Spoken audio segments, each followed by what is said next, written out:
میں اندر سیٹنگ روم میں جا رہا ہوں، اگر ہو سکے تو مجھے ایک کپ کافی بنا کر دے دو۔ ٹائیگر نے کہا ٹھیک ہے، جوزف نے کہا تو ٹائیگر تیز تیز چلتا ہوا سیٹنگ روم کی اور بڑھا۔ آگے بڑھتے بڑھتے اچانک وہ پلٹا اور پھر مڑ کر اس کمرے کی اور بڑھ گیا جہاں جوزف نے لڑکی کو بیڈ پر لٹایا تھا۔ لڑکی پرسکون انداز میں لیٹی ہوئی تھی۔ اچانک ٹائیگر کو لڑکی کے ہینڈ بیگ کا خیال آیا۔ وہ تیزی سے کمرے سے نکلا اور اپنی کار کی اور بڑھا۔ کار کی سائیڈ سیٹ پر لڑکی کا ہینڈ بیگ بڑا ہوا تھا۔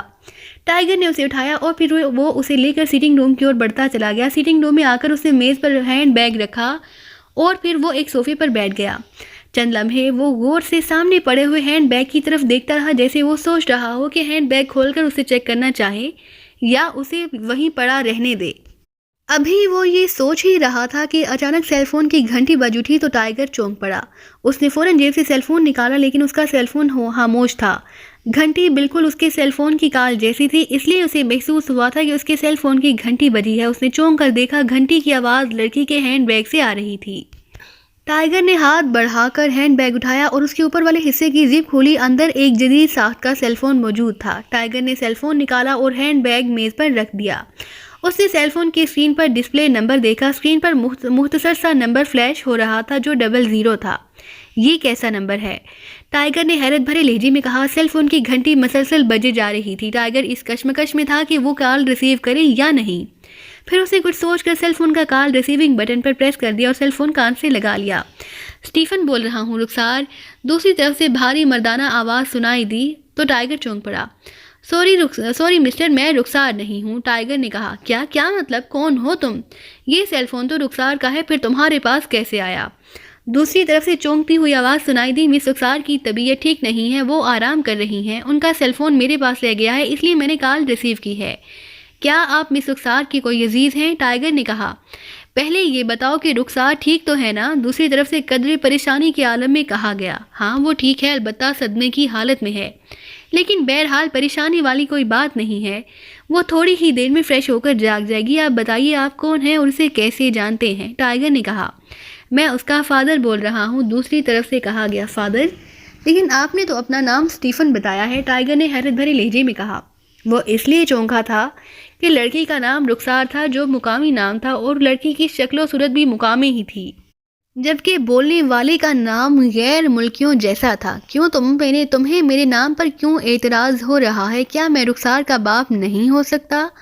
دوسری طرف سے قدرے وسیلے لہجے میں کہا۔ ہو سکتے ہیں جناب، کیوں نہیں ہو سکتے؟ بہرحال آپ کو فکر کرنے کی ضرورت نہیں ہے، مس رخسار ابھی آرام کر رہی ہے، جیسے ہی وہ جاگے گی میں اسے آپ کے بارے میں بتا دوں گا، پھر وہ خود ہی آپ کو کال کر لے گی۔ ٹائیگر نے کہا۔ تم کون ہو اور کہاں سے بول رہے ہو؟ دوسری طرف سے اسٹیفن نے پوچھا۔ آپ مجھے اپنا اور مس رخسار کا ہمدرد سمجھیں، ٹائیگر نے کہا۔ کیا نام ہے تمہارا؟ دوسری طرف سے کہا گیا۔ میں ٹائیگر ہوں، ٹائیگر نے جواب دیا۔ سنو مسٹر ٹائیگر، تم جو کوئی بھی ہو میری فوراً رخسار سے بات کراؤ، اگر نہیں کرا سکتے تو مجھے پتہ بتاؤ، میں ابھی آ رہا ہوں۔ دوسری طرف سے اسٹیفن نے قدرے سخت لہجے میں کہا۔ سوری، فی الحال میں آپ کو پتہ نہیں بتا سکتا، میں نے آپ سے کہا ہے نا کہ مس رخسار آرام کر رہی ہیں، وہ جاگ جائیں گی تو خود ہی آپ کو کال کر لیں گی، آپ کو اس کی فکر کرنے کی ضرورت نہیں ہے، ٹائیگر نے کہا۔ یو نان سینس، میں کہہ رہا ہوں میری اس سے بات کراؤ، ابھی اور اسی وقت۔ اس بار دوسری طرف سے دہاڑ کر کہا گیا۔ سوری، میں ابھی آپ کی بات نہیں کرا سکتا، ٹائیگر نے اس کی دھاڑ سن کر منہ بناتے ہوئے کہا۔ تو پھر مجھے اپنا پتہ بتاؤ، میں آ کر اپنی بیٹی کو لے جاؤں گا، اسٹیفن نے گراہٹ بھرے لہجے میں کہا۔ آپ مجھے اپنا عطا پتہ بتا دیں، میں تھوڑی دیر تک آپ کی بیٹی کو باحفاظت آپ کے پاس لے آؤں گا، ٹائیگر نے کہا۔ میں تمہیں اپنا پتہ نہیں بتا سکتا، تم مجھے بتاؤ اپنا پتہ، میں آتا ہوں، اسٹیفن نے کہا۔ فی الحال میں بھی آپ کو اپنا پتہ نہیں بتا سکتا، بہتر ہے آپ اپنی بیٹی کے جاگنے کا انتظار کریں، گڈ بائے، ٹائیگر نے کہا اور کان سے سیل فون ہٹا کر اس کا بٹن پریس کر کے کال ڈسکنیکٹ کر دی اور پھر اس نے کچھ سوچ کر سیل فون کو مکمل طور پر آف کر دیا۔ حیرت ہے، بیٹی مقامی ہے اور باپ غیر ملکی، بات کچھ سمجھ میں نہیں آئی، ٹائیگر نے کہا۔ اسی لمحے جوزف اندر داخل ہوا، اس کے ہاتھ میں کافی کا کپ تھا، اس نے کپ لا کر ٹائیگر کے سامنے میز پر رکھ دیا۔ کس کا فون تھا؟ جوزف نے پوچھا۔ اس لڑکی کے باپ کا، ٹائیگر نے کہا۔ وہ کون ہے وہ اور کیا کہہ رہا تھا؟ جوزف نے چونکتے ہوئے کہا تو ٹائیگر نے اسے اسٹیفن سے ہونے والی باتوں کی تفصیل بتا دی۔ غیر ملکی اور اس لڑکی کا باپ، لڑکی تو مقامی دکھائی دیتی ہے، جوزف نے ساری بات سن کر حیرت بھرے لہجے میں کہا۔ ہو سکتا ہے اس کا باپ ایکریمی ہو اور اس کی ماں مقامی، جوزف نے کہا۔ ہاں ہو سکتا ہے، ٹائیگر نے کہا۔ اسی لمحے باہر سے عمران کی کار کا محسوس ہارن سنائی دیا۔ باس آ گئے ہیں، میں انہیں اندر لے آتا ہوں، جوزف نے کہا تو ٹائیگر نے اس بات میں سر ہلا دیا۔ جوزف تیز تیز قدم اٹھاتا ہوا کمرے سے باہر نکل گیا۔ ٹائیگر نے کچھ سوچ کر لڑکی کا ہینڈ بیگ اٹھایا اور اسے کھولنے ہی لگا تھا کہ یکلخت اسے ایک زوردار دھماکے کی آواز سنائی دی۔ دھماکہ بے حد شدید تھا۔ وہ بے اختیار اچھل کر ایک جھٹکے سے اٹھ کھڑا ہوا اور پھر وہ رکے بغیر تیزی سے کمرے سے باہر جانے والے دروازے کی اور بڑھا۔ حال نما یہ ایک بڑا کمرہ تھا جو دفتری انداز میں قیمتی اور شاندار سامان سے سجا ہوا تھا۔ کمرے کے وسط میں ایک بڑی سی میز پڑی ہوئی تھی جس کے عقب میں اونچی نشست والی کرسی پر ایک ادھیڑ عمر آدمی بیٹھا ہوا تھا۔ اس کے چہرے پر سنجیدگی، کرختگی اور درشتگی کے تاثرات نمایاں تھے۔ اس کے چہرے پر اس قدر سختی دکھائی دے رہی تھی جیسے اس کا چہرہ پتھر سے بنا ہوا ہو۔ ادھیڑ عمر آدمی کے سامنے ایک فائل پڑی ہوئی تھی جسے وہ ان حماقی سے دیکھنے میں مصروف تھا کہ اچانک فون کی گھنٹی بج اٹھی۔ فون کی گھنٹی کی آواز سن کر ادھیڑ عمر آدمی چونک پڑا۔ اس نے فائل سے سر اٹھایا اور فون کا ریسیور اٹھا کر کان سے لگا لیا۔ گرینڈ ماسٹر بول رہا ہوں، ادھیڑ عمر آدمی نے نہایت سخت اور سرد لہجے میں کہا۔ ڈیشا بول رہی ہوں گرینڈ ماسٹر، دوسری طرف سے ایک نسوانی آواز سنائی دی۔ یس ڈیشا، کیوں فون کیا ہے؟ ادھیڑ عمر گرینڈ ماسٹر نے اسی طرح محسوس لہجے میں کہا۔ میں آپ کے آفس کے باہر موجود ہوں گرینڈ ماسٹر، اگر اجازت دیں تو میں آپ کے آفس میں آ جاؤں، دوسری طرف سے ڈیشا نے منت بھری آواز میں کہا۔ کیا کوئی ضروری کام ہے؟ گرینڈ ماسٹر نے اسی طرح سخت لہجے میں پوچھا۔ یس گرینڈ ماسٹر، آپ جانتے ہیں کہ میں بغیر کسی مقصد کے آپ سے ملنے نہیں آتی ہوں، دوسری طرف سے ڈیشا کی آواز سنائی دی۔ ٹھیک ہے، آ جاؤ، گرینڈ ماسٹر نے کہا اور ریسیور کیبل پر رکھا اور پھر اس نے سائیڈ میں پڑے ہوئے انٹرکام کا بٹن پریس کر دیا۔ یس گرینڈ ماسٹر، دوسری طرف سے اس کی پرسنل سیکرٹری کی آواز سنائی دی۔ ڈیشا مجھ سے ملنے آ رہی ہے، جیسے ہی وہ آئے اسے میرے آفس میں پہنچا دینا، گرینڈ ماسٹر نے کہا۔ یس گرینڈ ماسٹر، اس کی پرسنل سیکرٹری نے کہا تو اس نے انٹرکام آف کر دیا اور ایک بار پھر فائل دیکھنے میں مصروف ہو گیا۔ چند لمحوں بعد دروازے پر دستک کی آواز سنائی دی تو وہ چونک پڑا۔ یس کم ان، گرینڈ ماسٹر نے اونچی آواز میں کہا تو دروازہ کھلا اور کمرے میں ایک نوجوان لڑکی داخل ہوئی۔ لڑکی نے سرخ شرٹ اور نیلی جینز پہنی ہوئی تھی۔ اس کے کاندھے پر ایک بھاری ہینڈ بیگ لٹک رہا تھا۔ لڑکی بے حد شوخ اور شنگ دکھائی دے رہی تھی۔ اس کے سر کے بال لمبے اور بے حد گھنے تھے۔ اس کے چہرے پر دلاویز مسکراہٹ دکھائی دے رہی تھی اور اس کی آنکھیں بڑی بڑی اور بے حد چمکدار تھیں جو اس کی ذہانت کی حماس تھیں۔ آؤ ڈیشا، گرینڈ ماسٹر نے کہا تو لڑکی مسکراتی ہوئی اندر آ گئی۔ بیٹھو، گرینڈ ماسٹر نے کہا تو لڑکی میز کے سامنے رکھی ہوئی کرسیوں میں سے ایک کرسی پر بیٹھ گئی۔ اس نے ہینڈ بیگ کاندھے سے اتار کر اپنے پیروں کے پاس رکھ لیا۔ 2 منٹ رکو، میں یہ فائل دیکھ لوں پھر تم سے بات کرتا ہوں، گرینڈ ماسٹر نے کہا۔ اوکے گرینڈ ماسٹر، ڈیشا نے بغیر کسی اعتراض کے کہا۔ گرینڈ ماسٹر کچھ دیر تک فائل دیکھتا رہا، پھر اس نے ایک طویل سانس لیتے ہوئے فائل بند کی اور اسے اٹھا کر میز کی سائیڈ میں پڑی ہوئی باسکٹ میں رکھ دیا جہاں ایسی ہی کئی فائلیں پڑی ہوئی تھی۔ ہاں اب بتاؤ کیا کام ہے، گرینڈ ماسٹر نے اس کی اور غور سے دیکھتے ہوئے کہا۔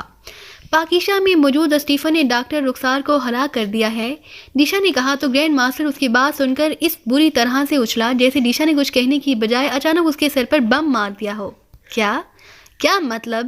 یہ تم کیا کہہ رہی ہو؟ گرینڈ ماسٹر نے حیرت سے آنکھیں پھاڑ پھاڑ کر ڈیشا کی اور دیکھتے ہوئے کہا تو ڈیشا اس کی حیرت پر بے اختیار ہنس پڑی۔ آپ اس لیے حیران ہو رہے ہیں نا گرینڈ ماسٹر کہ میں ڈاکٹر رخسار کے بارے میں کیسے جانتی ہوں اور مجھے کیسے علم ہے کہ اسٹیفن پاکیشا میں ہے، ڈیشا نے مسکراتے ہوئے کہا۔ ہاں اسٹیفن پاکیشا میں ہے، یہ بات سوائے میرے اور کوئی نہیں جانتا۔ پھر تمہیں یہ سب کیسے پتا چلا کہ وہ پاکیشا ہے اور ڈاکٹر رخسار کے بارے میں تم کیسے جانتی ہو؟ گرینڈ ماسٹر نے حیرت بھرے لہجے میں کہا۔ میں آپ کو پہلے کیا بتاؤں گرینڈ ماسٹر، ڈاکٹر رخسار کے بارے میں یا پھر یہ کہ اسٹیفن پاکیشا میں کیوں گیا ہے اور کس کام کے لیے گیا ہے؟ ڈیشا نے اسی طرح مسکراتے ہوئے کہا۔ پہلے ڈاکٹر رخسار کے بارے میں بتاؤ، گرینڈ ماسٹر نے ہونٹ چباتے ہوئے کہا۔ ڈاکٹر رخسار ایکریمیا میں موجود پاکیشائی نژاد سائنسدان ڈاکٹر حسن درانی کی بیٹی ہے۔ ڈاکٹر حسن درانی جسے ایکریمیا کا ٹاپ سائنسدان سمجھا جاتا ہے اور اس کے بارے میں یہی گمان کیا جاتا ہے کہ وہ ایکریمیا کا وفادار ہے، اس کے بارے میں یہی گمان کیا جاتا ہے اور اس نے اب تک جو بھی ایجادات کی ہیں وہ صرف ایکریمیا کے لیے ہی ہیں اور اس پر آج تک ایسا کوئی شبہ نہیں ہوا کہ وہ ایکریمیا کے علاوہ بھی کسی ملک کے بارے میں سوچتا ہے۔ ڈاکٹر حسن درانی کی ایک بیٹی ہے جس کا نام ڈاکٹر رخسار ہے، وہ یہاں ایکریمیا میں ڈاکٹر حسن درانی کے ساتھ ہی رہتی ہے۔ ڈاکٹر حسن درانی کی بیوی کئی سال پہلے ایک روڈ ایکسیڈنٹ میں ہلاک ہو چکی ہے، اس لیے ڈاکٹر حسن درانی نے اپنی اکلوتی بیٹی ڈاکٹر رخسار کو ماں اور باپ دونوں کا پیار دیا ہے۔ اس نے اپنی بیٹی کو ماں کی کبھی محسوس ہونے نہیں دی تھی، اسی لیے اس نے کبھی دوسری شادی کے بارے میں سوچا ہی نہیں تھا۔ بہرحال ڈاکٹر حسن درانی نے اپنی بیٹی کو اعلیٰ تعلیم بھی یہاں ایکریمیا میں ہی دلائی تھی۔ ڈاکٹر رخسار نے ڈاکٹریٹ میں پی ایچ ڈی کیا اور وہ ایک اعلیٰ پائے کی سرجن بن کر ایکریمیا کے ایک بڑے اور نامور ہسپتال سے منسلک ہو گئی۔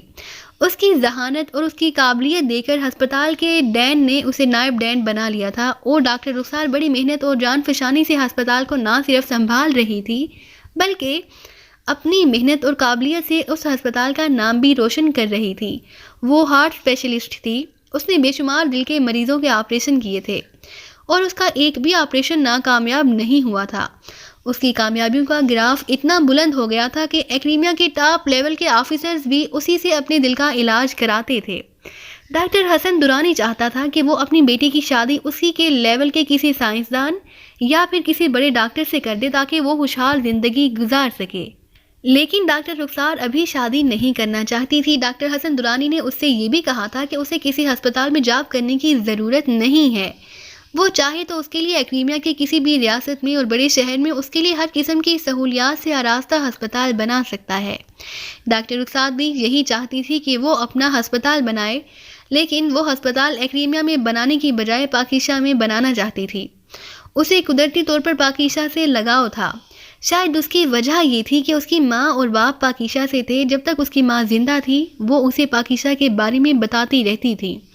اپنی ماں سے پاکیزہ کی باتیں سن کر ڈاکٹر رخسار کو ایکریمیا ایک انجان اور غیر ملک دکھائی دینے لگا تھا۔ اسے یوں لگتا تھا کہ اس کا اپنا ملک پاکیزہ ہے اور پاکیزہ میں ہی اس کا وہ گھر ہے جہاں اس کے ماں باپ رہا کرتے تھے اور ان کا پورا خاندان آباد تھا۔ اور پھر ڈاکٹر حسن درانی پاکیزہ سے ایکریمیا شفٹ ہو گئے اور وہ اپنی بیٹی کو لے کر ایکریمیا آ گئے، جہاں اس کی ماں ہمیشہ کے لیے اس سے جدا ہو گئی۔ ڈاکٹر رخسار نے کئی بار اپنے باپ سے اجازت لے کر پاکیزہ جانے کی خواہش کی تھی، لیکن اس کا باپ اسے پاکیزہ نہیں جانے دیتا تھا۔ اس کے کہنے کے مطابق پاکیزہ میں موجود اس کے عزیز رشتہ دار یا تو ہلاک ہو چکے تھے یا پھر دوسرے ممالک میں شفٹ ہو چکے تھے۔ ڈاکٹر حسن درانی نے ڈاکٹر رخسار کو بتایا تھا کہ پاکیزہ میں ان کا اب کوئی اپنا موجود نہیں تھا، اس لیے اگر وہ اسے پاکیزہ بھیج بھی دیتے تو کس کے پاس بھیجتے۔ انہوں نے رخسار کو کئی بار سمجھانے کی کوشش کی، لیکن رخسار کے ذہن میں پاکیزہ چپکا ہوا تھا۔ اس کا کہنا تھا کہ اگر وہاں اس کا ایک بھی رشتہ دار یا عزیز نہیں ہے تب بھی وہ پاکیزہ ہی جائے گی اور پاکیزہ میں جا کر ہسپتال بنائے گی اور پاکیزائی عوام کی بھلائی کے لیے کام کرے گی اور وہیں کسی کو پسند کر کے اپنا گھر بسائے گی۔ اس کی ضد دن بدن بڑھتی جا رہی تھی اور ڈاکٹر حسن درانی اس کی ہر بار مخالفت ہی کرتے تھے۔ یہی وجہ تھی کہ باپ اور بیٹی میں دوریاں بنتی جا رہی تھیں اور وہ ایک دوسرے سے نالاں رہنا شروع ہو گئے۔ پھر ایک دن ڈاکٹر حسن درانی نے خود ہی ڈاکٹر رخسار کو پاکیزہ بھیجنے کا فیصلہ کر لیا۔ اس نے فی الفور اس کے لیے پاسپورٹ بنوایا، کاغذات تیار کرائے اور پھر اسے کاربن بھیج دیا۔ اس نے ڈاکٹر رخسار سے کہا کہ وہ ڈائریکٹ پاکیزہ جانے کی بجائے مختلف ممالک کی سیر و تفریح کرتے ہوئے جائے۔ ڈاکٹر حسن درانی نے اپنی بیٹی کے لاکھ پوچھنے پر اسے کچھ نہ بتایا اور اسے یہی ہدایات دیں کہ وہ پاکیزہ ضرور جائے، لیکن ڈائریکٹ جانے کی بجائے چند دوسرے ممالک سے ہوتے ہوئے اپنے نام بدل کر جائے۔ اس نے اپنی بیٹی کو ہر ملک میں موجود چند ایسے آدمیوں کے نام اور پتے بھی بتا دیے جو اس کے مختلف ناموں سے کاغذات اور پاسپورٹ بنوا کر دے سکتے تھے۔ چنانچہ ڈاکٹر رخسار نے یہی سب کیا اور مختلف ممالک اور مختلف ناموں کے کاغذات پر سفر کرتی ہوئی پاکیزہ پہنچ گئی۔